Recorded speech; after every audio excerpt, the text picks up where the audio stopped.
આ ચૈતર વસાવા બહાર આવે તે પહેલા આમ આદમી પાર્ટીએ મોટો ખેલ એ નર્મદા જિલ્લામાં પાડ્યો છે। 500 થી વધુ રાજકીય લોકો તેઓ આમ આદમી પાર્ટીમાં જોડાયા છે, કેમ કે ચૈતર વસાવા એ લડાયક નેતા છે, આદિવાસી વિસ્તારની અંદર તેમનું પ્રભુત્વ છે। આમ આદમી પાર્ટીની એક મોટી સભાનું પણ આયોજન કરવામાં આવ્યું છે।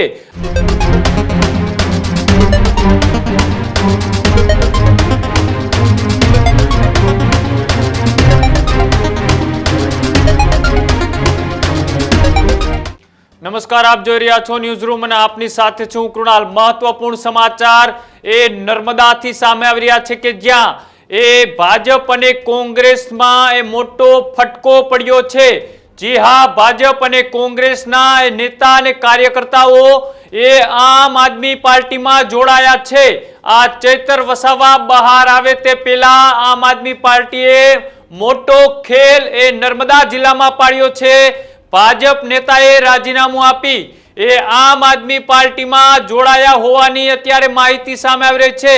જિલ્લા પંચાયતના ઉપપ્રમુખ દિનેશ તડવી તેઓ આમ આદમી પાર્ટીમાં સામેલ થયા છે। સાથે જ 500 થી વધુ રાજકીય લોકો તેઓ આમ આદમી પાર્ટીમાં જોડાયા છે અને સાથે જ ન માત્ર ભાજપ પણ કોંગ્રેસના પણ દિગ્ગજ નેતાઓ વિસ્તારના કાર્યકર્તાઓ તેઓ પણ છેડો ફાડી અને આમ આદમી પાર્ટીમાં જોડાયા છે। તિલકવાડાના અનેક ગામના સરપંચો પણ આમ આદમી પાર્ટીમાં જોડાયા। સાથે જ વાત કરવામાં આવે તો નર્મદા જિલ્લા આમ આદમી પાર્ટીના જિલ્લા પ્રમુખ એવા નિરંજન વસાવાની હાજરીમાં આ તમામ લોકોએ આમ આદમી પાર્ટીનો ખેસ ધારણ કર્યો। એક બાજુ ગુજરાતમાં હવે સ્થાનિક સ્વરાજ અને જિલ્લા પંચાયત, તાલુકા પંચાયત જેવી ચૂંટણીઓ આવી રહી છે, તેની પહેલા આમ આદમી પાર્ટીએ વિસ્તારના ઉપપ્રમુખ અને જિલ્લા પંચાયતના સભ્યોને તોડી આમ આદમી પાર્ટીમાં જોડ્યા છે। આ મહત્વપૂર્ણ સમાચાર ચૈતર વસાવાના સમર્થનમાં આવી આ તમામ લોકો આમ આદમી પાર્ટીમાં જોડાયા છે। સાથે જ અનેક નેતાઓ તે ચૈતર વસાવાની કામગીરીને સમર્પિત થઈ અને આમ આદમી પાર્ટીમાં જોડાયા હોવાનો એમને ખુલાસો પણ કર્યો છે। સાથે જ ચૈતર વસાવા થોડા દિવસની અંદર જ 3 દિવસના શરતી જામીન ઉપર જેલની બહાર આવી રહ્યા છે। તે પહેલા આમ આદમી પાર્ટીએ ભાજપ અને કોંગ્રેસનો આ વિસ્તારમાં ખેલ પાડ્યો હોવાના સમાચાર અત્યારે સામે આવી રહ્યા છે। ચૈતર વસાવાના સમર્થનમાં 500 કરતા વધારે કાર્યકર્તાઓ અને રાજકીય લોકો આમ આદમી પાર્ટીમાં નર્મદા જિલ્લા પ્રમુખના નિરંજન વસાવાના હાથે આમ આદમી પાર્ટીમાં જોડાયા છે। થોડા દિવસોમાં ગુજરાતમાં અલગ અલગ સ્થાનિક અને જિલ્લા તાલુકા પંચાયતની જે ચૂંટણીઓ આવવાની છે, ચૂંટણીઓ પહેલા આ મોટો ફટકો ભાજપ અને કોંગ્રેસના વિસ્તારમાંથી પડ્યો છે। વધુ માહિતી માટે મારી સાથે ન્યૂઝરૂમથી પ્રદીપ જોડાયેલા છે। પ્રદીપ, વિસ્તારમાં સ્થાનિક સ્વરાજની જિલ્લા પંચાયતની ચૂંટણી પહેલા ભાજપ કોંગ્રેસને આ કેટલું નુકસાન? કૃણાલ, ગુજરાતની અંદર 2025નું આ અંતિમ વર્ષના અંતિમ મહિનાની અંદર જો વાત કરવામાં આવે, જેમાં 2025ના ડિસેમ્બર અને જાન્યુઆરીની અંદર ગુજરાતમાં સ્થાનિક સ્વરાજ્યની ચૂંટણીઓ આવવાની છે, જેમાં જિલ્લા પંચાયત, તાલુકા પંચાયત, ગુજરાતની નવી બનેલી મહાનગરપાલિકાઓ આ તમામ ઉપર ચૂંટણીઓ આવવાની છે, જેને લઈને આમ આદમી પાર્ટી અત્યારથી જ સતર્કતાના ભાગરૂપે ગુજરાતમાં જે સત્તા અભિયાનની શરૂઆત કરી છે, અભિયાન થકી સૌથી વધુ જો આમ આદમી પાર્ટીને કોઈ જગ્યા ઉપર ફાયદો દેખાતો હોય તો એ આદિવાસી વિસ્તારની અંદર છે। ચૈતર વસાવા એકમાત્ર આદિવાસી નેતા આમ આદમી પાર્ટી પાસે કે જેના થકી આમ આદમી પાર્ટીને ગુજરાતની અંદર દક્ષિણ ગુજરાતમાં ખાસ આદિવાસી વિસ્તારની અંદર સૌથી વધુ ફાયદો થઈ શકે એમ છે, કેમ કે ચૈતર વસાવા એ લડાયક નેતા છે, આદિવાસી વિસ્તારની અંદર તેમનું પ્રભુત્વ છે અને એ વિસ્તાર એટલે કે નર્મદા અને ભરૂચ જિલ્લાની અંદર તેમના વર્ચસ્વના કારણે તેમને ફાયદો થઈ શકે એમ છે તેમને, એટલે આમ આદમી પાર્ટીને। જોકે આમ આદમી પાર્ટીના નર્મદા જિલ્લાના પ્રમુખ નિરંજન વસાવાની હાજરીની અંદર મોટી સંખ્યાની અંદર આમ આદમી પાર્ટીમાં ભાજપ અને કોંગ્રેસના દિગ્ગજ કાર્યકર્તાઓ જોડાયા છે, જેમાં કેટલાક ગામોના સરપંચ અને ઉપસરપંચો પણ આખી કાર્યક્રમની અંદર હાજરીમાં જોડાયા છે। તો 500 કરતાં પણ વધુ કાર્યકર્તાઓએ ભાજપની અંદર અને કોંગ્રેસની અંદરથી રાજીનામા આપી આમ આદમી પાર્ટીની અંદર જે જોડાયા છે, જે આવનારા સમયની અંદર તાલુકા અને જિલ્લા પંચાયતની ચૂંટણીઓ, નગરપાલિકા, મહાનગરપાલિકાની ચૂંટણીઓમાં ખૂબ મોટું નુકસાન ભાજપને થાય તેવી શક્યતાઓ છે।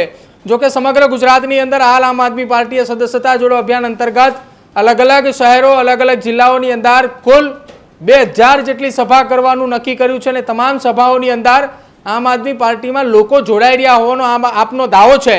આમ આદમી પાર્ટીના કેટલાક નેતાઓ તો એવું કહી રહ્યા છે કે અમારી પાર્ટીની અંદર રોજ સમગ્ર ગુજરાતભરમાંથી 4,500-5,000 લોકો જોડાઈ રહ્યા છે, પરંતુ હવે હકીકતે આવનારા ડિસેમ્બર અને જાન્યુઆરી મહિનાની અંદર આવતી સ્થાનિક સ્વરાજ્યની ચૂંટણી કે જેમાં આમ આદમી પાર્ટીએ પરિણામોની સાથે કેટલી બેઠકો, કેટલી જિલ્લા પંચાયત, કેટલી તાલુકા પંચાયત અથવા તો મહાનગરપાલિકા નગરપાલિકાની અંદર શું એ પરિણામ આવે છે આમ આદમી પાર્ટીના તરફેણમાં, ત્યારબાદ કહી શકાય ગુજરાતની અંદર સદસ્યતા અભિયાનની જે આમ આદમી પાર્ટીને કેટલી ફળી કેટલી ન ફળી। જો કે કૃણાલ ગુજરાતની અંદર પહેલી કદાચ આ વખતે સ્થાનિક સ્વરાજ્યની ચૂંટણી પહેલા આમ આદમી પાર્ટીએ અત્યારે નક્કી કર્યું એક ફોર્મ જાહેર કર્યું છે કે તાલુકા અને જિલ્લા પંચાયતની અંદર તમારે ચૂંટણી લડવી હોય તો તમે આ ફોર્મ ભરી આમ આદમી પાર્ટીના પ્રદેશના નેતાઓ સુધી પહોંચાડી દેજો। આમ આદમી પાર્ટીએ ફોર્મના આધારે તમારી કામગીરી જોશે, રિવ્યૂ કરશે વિસ્તારની અંદર અને ત્યારબાદ તમને ટિકિટ આપવામાં આવશે। જો કે હવે આ નર્મદા જિલ્લાની અંદર જે ગાબડું પાડવામાં આવ્યું છે તે આમ આદમી પાર્ટીને ખૂબ મોટો ફાયદો કરાવી શકે એવી શક્યતાઓ છે, કેમ કે એક તરફ ચૈતર વસાવા જેલમાં છે।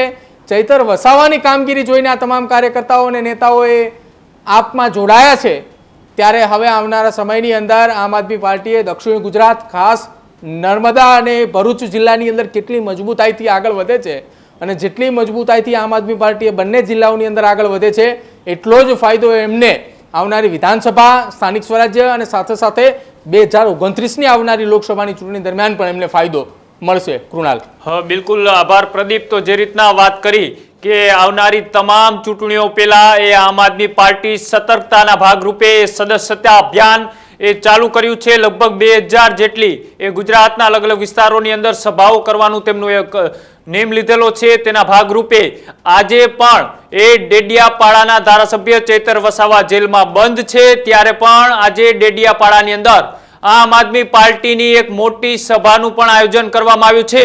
આજે સાંજે ચૈતર વસાવાના સમર્થનમાં આમ આદમી પાર્ટીની એક મોટી સભા, એ સભા પહેલા નર્મદા જિલ્લામાં એ આમ આદમી પાર્ટીએ મોટો ખેલ પાડ્યો। 500 કરતા વધારે કાર્યકર્તાઓ સાથે જિલ્લા પંચાયતના ઉપપ્રમુખો, તિલકવાડા વિસ્તારના અનેક ગામોના સરપંચો અને ઉપસરપંચો એ આમ આદમી પાર્ટીમાં જોડાયા છે। ધીરે ધીરે એ આમ આદમી પાર્ટી પોતાના વિસ્તારો છે તે મજબૂત કરવા માટે ખાસ કરીને આદિવાસી વિસ્તાર, એ ઉત્તર ગુજરાત, દક્ષિણ ગુજરાત અને સૌરાષ્ટ્રમાંથી એ અલગ અલગ વિસ્તારોમાં સભા કરી અને આમ આદમી પાર્ટી એ સદસ્યતા અભિયાનના ભાગરૂપે એ કોંગ્રેસ અને ભાજપથી નારાજ લોકોને એ આમ આદમી પાર્ટીમાં જોડવાનું અત્યારે જે શરૂ કર્યું છે એ આવનારી 2027 વિધાનસભાની ચૂંટણી અને થોડા દિવસોમાં એ જાહેર થનારી સ્થાનિક સ્વરાજની ચૂંટણીમાં કેટલો ફાયદો મળી શકે છે, જો આપ જાણતા હોય તો કોમેન્ટ બોક્સમાં જણાવજો અને ન્યૂઝ રૂમ એ GTPL ઉપર 285 નંબર ઉપર જોતા રહેજો। નમસ્કાર।